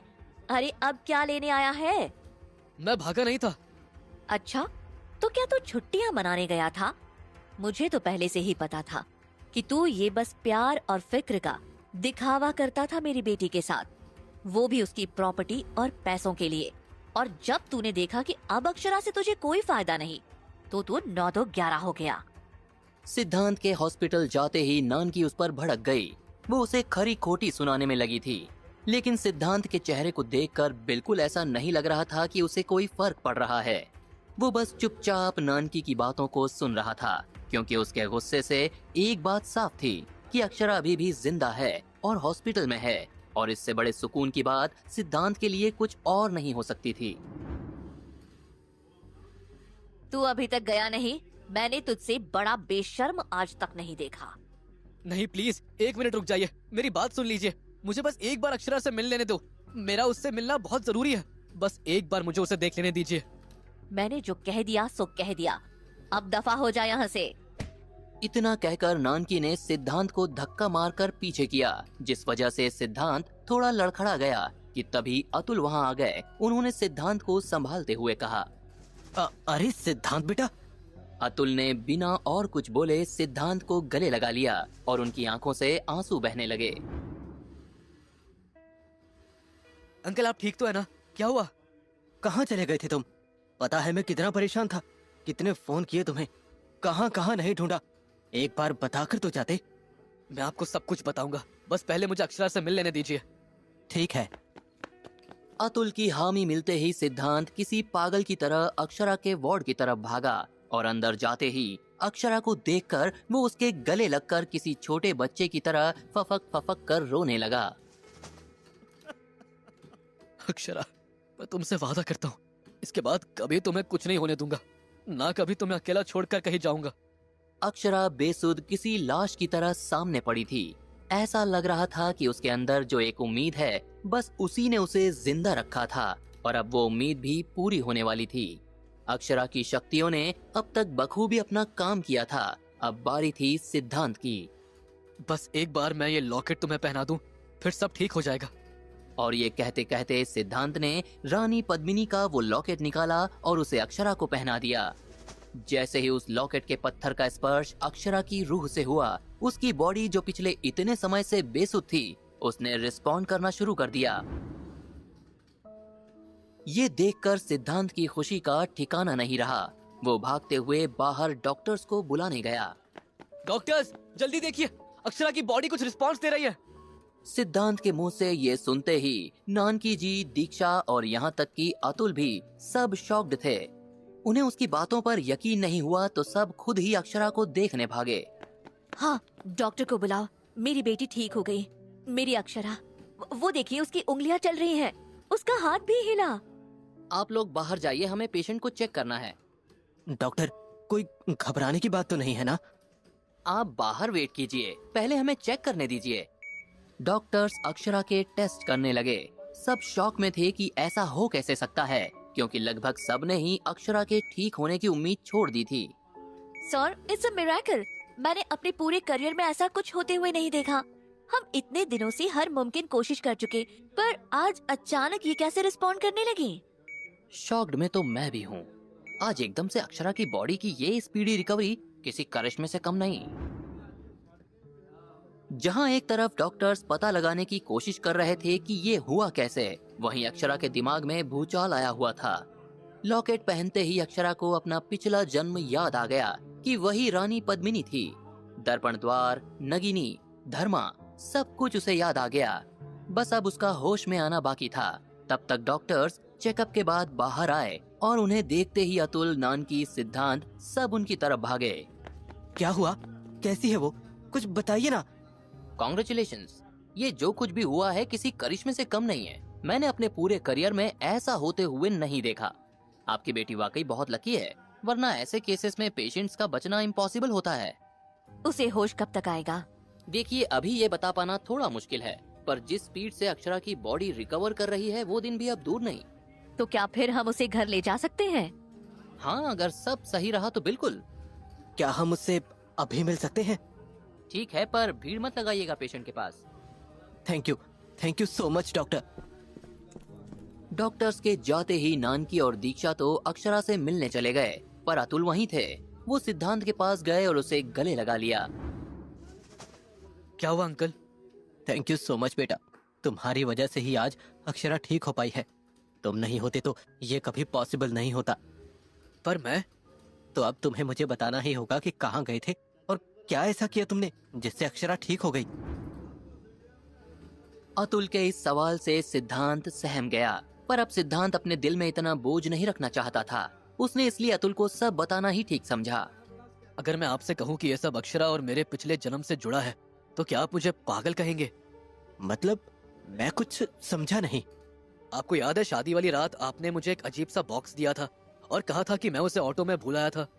हाँ तो इस कहानी की शुरुआत वहीं से हुई है।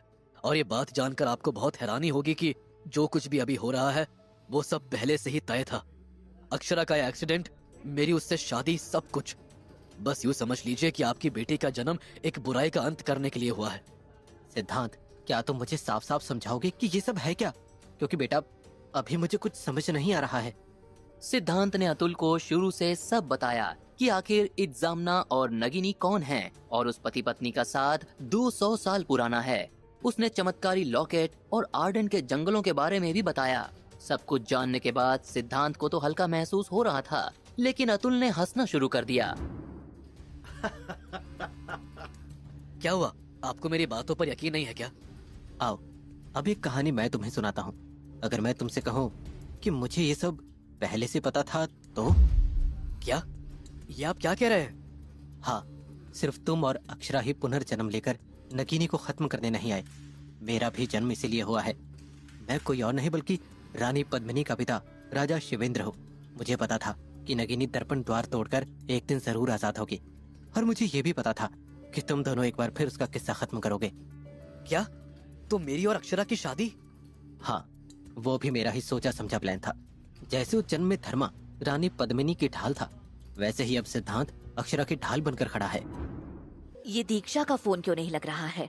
ऐसे तो दिन भर फोन से चिपकी रहेगी और जब जरूरत हो तो कॉल ही नहीं उठा रही है। अक्षरा को अस्पताल से डिस्चार्ज मिल गया था और वो सब लोग घर वापस आ रहे थे। नानकी दीक्षा से ये कहना चाहती थी कि आरती की थाली तैयार कर दे, लेकिन दीक्षा फोन का जवाब नहीं दे रही थी। अरे कुछ काम कर रही होगी, चलो घर जाकर तुम ही कर लेना, बस आने वाला है घर। अतुल गाड़ी ड्राइव कर रहे थे और नानकी भी आगे बैठी हुई थी। सिद्धांत और अक्षरा पिछली सीट पर बैठे बातें कर रहे थे कि तभी आकृति का कॉल आने लगा। सिद्धांत ने फोन पर उसका नंबर फ्लैश होते हुए देखा तो कॉल पिक कर लिया। हेलो सिद्धांत, मैं तुम्हें कुछ बताना चाहती हूँ। सिद्धांत ने बिना आकृति की पूरी बात सुने ही बोला। आकृति, मैं तुमसे बाद में बात करता हूँ। सिद्धांत ने फोन काट दिया, लेकिन अक्षरा ने ताना मारते हुए कहा, कुछ ज्यादा बातें नहीं हो रही हैं तुम दोनों की? इससे पहले कि सिद्धांत कुछ कह पाता, अतुल ने गाड़ी रोक दी और बोले, लो भाई, आ गया घर। सिद्धांत, तुम अक्षरा को लेकर अंदर चलो, मैं और नानकी आते हैं। सिद्धांत ने हामी भरी और अक्षरा के साथ घर की तरफ जाने लगा। 2-3 बार बेल बजने के बाद भी जब दरवाजा नहीं खुला तो पीछे आ रहे अतुल से सिद्धांत ने कहा, गेट नहीं खोल रही दीक्षा, आप चाबी दीजिए। सिद्धांत ने अतुल की दी हुई चाबी से जैसे ही घर का दरवाजा खोला, वैसे ही उसने देखा कि घर पूरी तरह से काले धुएं से भरा हुआ था। सिद्धांत और अक्षरा ये देखकर चौंक गए। ये क्या? अक्षरा ने इतना बोला ही था कि अचानक पूरा धुआं छट गया और घर साफ हो गया। पर वहीं हॉल में उन्हें ऐसा मंजर दिखा जिसे देखकर उनके पैरों तले जमीन खिसक गई। दीक्षा, दीक्षा! घर के लिविंग हॉल में दीक्षा की लाश पड़ी हुई थी। उसका पूरा शरीर बड़ी ही अजीब तरह से मुड़ा हुआ था। पैरों की हड्डियां टूटी हुई थीं और हाथ घूमे हुए थे। सबसे भयंकर बात तो ये थी कि दीक्षा की गर्दन जमीन की ओर थी और उसका पेट आसमान की ओर। किसी ने उसे बड़े ही बेरहम तरीके से मारा था। अक्षरा और नानकी दीक्षा के पास बैठकर रो रहे थे। दीक्षा, ये क्या हो गया मेरी बच्ची को? किसने तेरा ये हाल कर दिया? ये सब चल ही रहा था कि एक आवाज आई। कैसा लगा मेरा तोहफा? पसंद तो आया ना तुम्हें? उस आवाज को सुनकर नानकी की रूह कांप गई। पायलों की छन छन की वो आवाज जो धीरे धीरे उनकी ओर बढ़ रही थी। सिद्धांत और अतुल एक दूसरे को देख रहे थे कि तभी एक लगभग 24 साल की लड़की जिसने काले कपड़े, हाथ में चांदी के कड़े और माथे पर नाग जैसी काली बिंदी लगा रखी थी, वो चलकर सामने आई। पहचाना मुझे? अतुल हैरान थे क्योंकि ये वही थी जिसने सबकी जिंदगी में आतंक फैला रखा था। ये थी सर्प कन्या नगिनी। वो धरती पर आ चुकी थी। मैं वही नगीनी हूँ जिसको तुमने दर्पण द्वार आयाम में कैद करवा दिया था अपनी प्यारी बेटी पद्मिनी के हाथों। मैंने कहा था ना, जिस दिन मौका मिला उस दिन कहर बरसेगा। नगिनी ने इतना बोला ही था कि सिद्धांत के पीछे से आकृति और वही बाबा आ गए। सिद्धांत, गलती हो गई हमसे। हमें लगा था कि नीले चांद वाले दिन सिर्फ दोनों दुनिया करीब आती हैं, लेकिन जब मैंने इस पर और रिसर्च की तो पता चला कि इस दिन नगीनी की शक्तियाँ 10 गुना हो जाएंगी। और आज नीला चांद है। सिद्धांत आकृति की बात सुनकर हैरान था। उसके पास उन दोनों को ही बोलने के लिए शब्द नहीं थे। नगिनी, लौट जा, इससे पहले कि देर हो जाए। लौट जा, तेरा इस दुनिया में कोई काम नहीं है। बाबा ने ये बोला ही था कि नगिनी ने अपने दोनों हाथ ऊपर किए और तेज आवाज में बोली, आओ, आओ काल, मुझे तुम्हारी जरूरत है। आओ क्रूरिका, मेरी मदद करने आओ। नगिनी के इतना कहते ही वहाँ काले धुएं के बवंडर बनने लगे और देखते ही देखते वहाँ काल और क्रूरिका हाजिर हो गए। मालकिन, बस हुक्म कीजिए, कई दिनों से लड़ा नहीं हूँ, आज मजा आ जाएगा। नगिनी सिद्धांत और अतुल को देखे जा रही थी। सिद्धांत समझ गया था कि नगिनी बिना लड़े वापस नहीं जाने वाली है। नगिनी अभी भी वक्त है, चली जा, वरना अंजाम अच्छा नहीं होगा। मैं तो पहले से ही मरी हुई हूँ, तू अपनी फिक्र कर। सिद्धांत ने अक्षरा से कहा। अक्षरा, मम्मी पापा को लेकर यहाँ से निकलो, मैं संभालता हूँ इसे। नहीं सिद्धांत, मैं नहीं जाऊंगी तुम्हें छोड़कर। मैं भी लड़ूंगी इससे, ये हमें नहीं हरा सकती। हाँ सिद्धांत, बात मान लो उसकी और उसको यहाँ रहने दो। जब मैं तुम सबको मार दूंगी तो तुम सब एक साथ अपना सफर स्वर्ग की ओर जारी रखना, क्योंकि नरक तो मैं यहाँ बनाने वाली हूँ।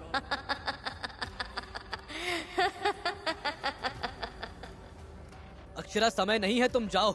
आकृति, तुम भी जाओ अक्षरा के साथ। आकृति सिद्धांत की बात मानकर अक्षरा, अतुल और नानकी को लेकर वहाँ से निकलने लगी तो नगिनी ने उस पर हमला किया। सिद्धांत ने मौका देख अपने हाथ से सुनहरी लपटें निकाली और एक ढाल बनाकर नगिनी के वार को रोक दिया ताकि अक्षरा वहाँ से निकल पाए। ओ सुनहरी लपटें, तो तुझे अपनी शक्तियों का एहसास हो गया है? अब तो और भी मजा आएगा। काल, क्रूरिका, खत्म कर दो इन्हें, एक भी जिंदा बचने ना पाए। काल आगे बढ़ा और अपनी शक्तियों का इस्तेमाल करके उसने 2 तलवारें बना ली। ये देखकर सिद्धांत चौंक गया। उसने बाबा की तरफ देखा जिन्होंने हाँ में सिर हिलाया और वो भी लड़ने के लिए तैयार हो गए। सिद्धांत, मेरी बात को ध्यान से सुनो, इसे तुम ऐसे नहीं हरा सकते। तुम्हें इसके सीने में इसकी ही तलवार से वार करना पड़ेगा, वरना ये कभी खत्म नहीं होगा। सिद्धांत ने बाबा की बात सुनी और काल से लड़ाई करने कूद गया। उसके पास उसकी वही तलवार थी जिससे सुनहरी लपटें निकल रही थी। काल ने अपनी पूरी ताकत से सिद्धांत के ऊपर वार किया। मौत को प्राप्त हो मानव। काल ने सिद्धांत पर इतनी जोर से वार किया कि सिद्धांत के पैर जमीन में फर्श तोड़कर धंस गए। उसने एक हाथ से तलवार का हैंडल पकड़ा था और दूसरा हाथ तलवार के धारदार हिस्से पर था जिससे अब खून निकल रहा था। तुझे क्या लगा मैं कमजोर हूँ? कल का आया हुआ कोई ऐरा गहरा मुझे हराएगा? काल ने सिद्धांत की गर्दन पकड़ी और उसे उठाकर इतनी जोर से फेंका कि वो बाहर की तरफ जा गिरा। उसे गिरते देख अक्षरा वहाँ आ गई और चीख कर बोली, सिद्धांत, ये क्या हुआ तुम्हें? तब तक आकृति भी वहाँ आ चुकी थी। वो भी परेशान थी। तभी सिद्धांत ने देखा काल उनकी तरफ बढ़ते हुए आ रहा था। तुम लोग जाओ यहाँ से, अपनी जान बचाओ, भागो। नहीं, मैं तुम्हें छोड़कर नहीं जाऊंगी। सिद्धांत, मेरी बात सुनो, हम इस तरह से नहीं जीत सकते, लेकिन एक तरीका है। एक तरफ काल सिद्धांत की ओर बढ़ रहा था तो वहीं दूसरी ओर नगिनी बाबा की ओर। मुझे पता है तू कौन है। अफसोस मैं तुझे मार नहीं सकती, लेकिन मैं तुझे जाने भी नहीं दे सकती। गलती मत कर नगिनी, तुझे भी पता है धरती पर तेरी शक्तियाँ काम नहीं करेंगी। तो तुझे पता है? इसीलिए मैं तुम सबको यहाँ नहीं मारूंगी। इससे पहले कि बाबा कुछ समझ पाते, नगिनी चिल्लाई, काल, वक्त आ गया है। किसका वक्त आ गया है? क्या हो रहा है? पता चल जाएगा। जैसे ही नगिनी ने काल को इशारा किया, काल सिद्धांत को पकड़ने के लिए उसकी तरफ बढ़ने लगा। अब तो नहीं बचेगा। काल ने सिद्धांत को गर्दन से पकड़ा कि तभी अक्षरा और आकृति सिद्धांत को छुड़ाने लगे। वो लोग इतना कर ही रहे थे कि काल उन तीनों को लेकर वहाँ से गायब हो गया। उन लोगों का तो इंतजाम हो गया, अब तेरी बारी है। इससे पहले कि नगिनी बाबा की ओर बढ़ती, वो भी वहाँ से गायब हो गए। नगिनी बाबा के पीछे जाना चाहती थी, लेकिन क्रूरिका ने उसे रोकते हुए कहा, मालकिन, उनके पीछे जाने से हमें कुछ हासिल नहीं होने वाला है। हमें अपना काम खत्म करना चाहिए। मालूम है, मुझे मत सिखाओ। इतना बोलकर नगिनी और क्रूरिका वहाँ से चले गए। काले बीहड़ मैदान में गिरे हुए सिद्धांत, अक्षरा और आकृति ने जब अपनी आंखें खोली तो उनके चारों ओर सिर्फ जमीन थी जो काली धूल और बड़ी चट्टानों से भरी हुई थी। आसमान में घने बादल छाए हुए थे और चारों ओर अजीब सी गूंज सुनाई दे रही थी कि अचानक दूर से एक भयानक चीख सुनाई दी। ये कौन सी जगह है? हम यहाँ कैसे आ गए? हमें यहाँ से निकलना होगा, ये जगह सही नहीं लग रही। सिद्धांत उस जगह को पहचान गया। जब वो लॉकेट लेने आया था तो उसे यही बीहड़ मैदान मिला था। उसने तुरंत जवाब दिया, ये तो आर्डन के जंगलों के पार वाला काला भेड़ है। वहाँ वो देखो, पीछे कोई हमारी ओर आ रहा है। उन्होंने पीछे मुड़कर देखा तो काल एक भयानक राक्षस का रूप लिए तेजी से उनकी ओर बढ़ रहा था। उसकी आंखों में खून जैसा लाल रंग था और उसका हर कदम धरती में कंपन पैदा कर रहा था। भागो वरना मारे जाएंगे। हम यहाँ कब तक भाग सकते हैं? हमें कहीं तो छुपना होगा या हमें मुकाबला करना होगा। हमारे पास भी तो शक्तियाँ हैं। नहीं, हम यहाँ उससे नहीं लड़ सकते। ये उसकी जमीन है। यहाँ वो हमें कीड़े की तरह मसल देगा। वो सामने देखो, वो आर्डन के जंगल है। हमें वहाँ जाना है। क्या वो जगह ठीक है? हमें अंदर जाने का जोखिम उठाना ही पड़ेगा। बिना कोई और रास्ता देखे वे तीनों जंगल के अंदर भाग गए। हर कदम के साथ उनकी धड़कनें तेज हो रही थी, लेकिन वे जानते थे कि उनके पीछे काल का साया अभी भी मंडरा रहा था। तुम छुप सकते हो पर बच नहीं सकते। काल भी उन तीनों के पीछे जंगल में घुस गया। आर्डन का जंगल घना और अंधेरे से भरा हुआ था। चांदनी पेड़ों की शाखाओं से टकराकर धुंधली सी रोशनी फैला रही थी। सिद्धांत, अक्षरा और आकृति हांफते हुए जंगल के बीचों बीच पहुंच गए। उनके चेहरों पर घबराहट और थकान साफ झलक रही थी। दूर किसी झाड़ी से सरसराहट की आवाज आई और उनके कदम रुक गए। सामने से नगिनी, काल और क्रूरिका धमके। नगिनी का लंबा नाग शरीर चमक रहा था। तुम लोग इस जंगल में क्यों आ गए? मौत तो तुम सबको वैसे भी मिलेगी। मौत हमारी नहीं तेरी लिखी है नगिनी। जिन सुइयों के पीछे तू पड़ी है वही तेरा अंत करेंगी। इतना आत्मविश्वास? अब ये जंगल ही तुम तीनों का आखिरी ठिकाना बनेगा। यहाँ से जिंदा निकलने का ख्वाब मत देखो। तुम्हें मरने से कोई नहीं बचा सकता। तैयार हो जाओ अपनी आखिरी चीख के लिए। नगिनी, काल और क्रूरिका ने सिद्धांत और अक्षरा को अपने जाल में फंसा लिया था। नगिनी की जहरीली फुंकार और क्रूरिता के नुकीले पंजे वहां की मिट्टी को उन तीनों के खून से रंगने को तैयार थे। सिद्धांत और अक्षरा अपनी पूरी ताकत से लड़ रहे थे, लेकिन दुश्मनों की शक्ति इतनी थी कि उनके कदम डगमगा रहे थे। अक्षरा, हम इन्हें हरा नहीं पाएंगे। ये हमसे कहीं ज्यादा शक्तिशाली है। हमें हार नहीं माननी है सिद्धांत, हमें कुछ करना होगा। रुको, तुम्हारे पास अब भी मौका है। बाबा, आप यहाँ? सिद्धांत, नगिनी को हराने का एक ही तरीका है। तुम्हें जामना की तीनों सुनहरी सुइयों की ताकत का इस्तेमाल करना होगा। लेकिन कैसे? वो तो सिर्फ लोगों को ठीक करती हैं। नहीं, तुम्हें उन तीनों सुइयों की ताकत को अपने अंदर डालना होगा। फिर तुम्हें कोई नहीं हरा पाएगा। तब तक मैं इन्हें संभालता हूँ और मदद के लिए हमें अजीजा को बुलाना होगा। ठीक है, कोशिश करता हूँ। आपने मुझे पुकारा, मैं तैयार हूँ आपकी मदद करने के लिए। अजीजा, मदद करो हमारी। नगिनी को हराने में हम मदद की गुहार लगाते हैं। अजीजा जंगल की आत्माओं को जगाने लगी तो वहीं नगिनी ने अंधेरे की दुनिया से अपनी शैतानी ताकतें बुलाई। राक्षस, पिशाच, ब्रह्म राक्षस और मृतात्माएं भयानक शोर करते हुए वहां आ गए। वो सब इतनी भयानक आवाज में चीख रहे थे कि जो सुन ले वो डर से मर जाए। अगर यही लड़ाई का अंत है तो मैं अपनी पूरी ताकत लगा दूंगा। सिद्धांत के शरीर में ऊर्जा का मानो भंडार समा गया। उसका शरीर एक पल को सुनहरा हो गया। उसकी आंखें चमक उठीं और उसके हाथों में असाधारण शक्ति आ गई जो सुनहरी लपटों के जरिए बाहर निकल रही थी। वहां खड़े हर एक इंसान ने सिद्धांत को देखा। बेगैरत, ये क्या किया तूने? तूने इन सुइयों की ताकत को बर्बाद कर दिया। अब तू नहीं बचेगा। नगिनी ने अपनी सेना को लड़ाई करने का हुक्म दिया। सभी रक्षक और पिशाच सिद्धांत की तरफ दौड़े, लेकिन सिद्धांत अब इतना ताकतवर हो चुका था कि उसे हरा पाना नामुमकिन था। आओ तुम सब, अब तुम लोगों को मैं वही भेज दूंगा जहाँ से आए हो। सिद्धांत ने अपने दोनों हाथों को आपस में जोड़ा और ध्यान लगाने लगा। देखते ही देखते एक बड़ा सा सुनहरा गोला उसके हाथों के बीच बनने लगा और जब वो काफी बड़ा हो गया तो सिद्धांत ने उसे नगिनी की सेना की तरफ फेंक दिया।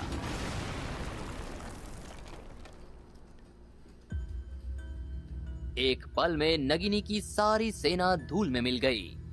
नहीं, इतना बड़ा हमला करने के बाद सिद्धांत कमजोर हो गया। नगिनी ने मौका देखा और उसकी तरफ एक आखिरी घातक हमला किया, लेकिन सिद्धांत के पास इतनी जान बची थी कि उसने भी नगिनी की तरफ एक हमला किया और उसे राख में तब्दील कर दिया।